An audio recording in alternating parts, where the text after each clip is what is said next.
High friend, welcome to my YouTube channel Assamese technology show' blog. আজি মই আপোনালোকক দেখুৱাম আমাৰ গাঁৱৰে খুৰীহঁত কেইজনমানে কৰিছে আলুৰ খেতি। খুৰাহঁতক আলু আনিবলৈ দিয়ে, কিন্তু আলুৰ যিহে দাম, খুৰাহঁতক যদি 2 কিলো আনিব দিয়ে তেতিয়াহ'লে আনে 1 কিলো। সেইবাবে আমাৰ গাঁৱৰে খুৰীহঁতে কৰিছে আলুৰ খেতি। কেনেদৰে আলু খেতি কৰিছে চাম, গতিকে মোৰ লগতে আপোনালোকেও চাওক।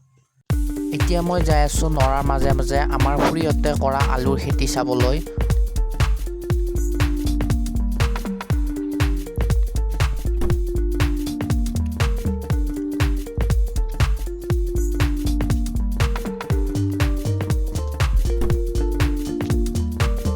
এইটো আলু খেতি কৰিবৰ কাৰণে হাল কোৰৰ কোনো দৰকাৰ নাই। নৰা কাটি আনি মাটিখিনিত আলু দি তাৰে ওপৰত নৰা দি গ'লেই হয়। খুৰীহঁতে নিজৰ মতাকেইটাক খাতিৰে কৰা নাই, নিজে নৰা কাটি আনিছে, নিজে আলু ৰুইছে, চব নিজে কৰিছে, মতাকেইটাক দিয়া নাই অকণমানো কৰিব।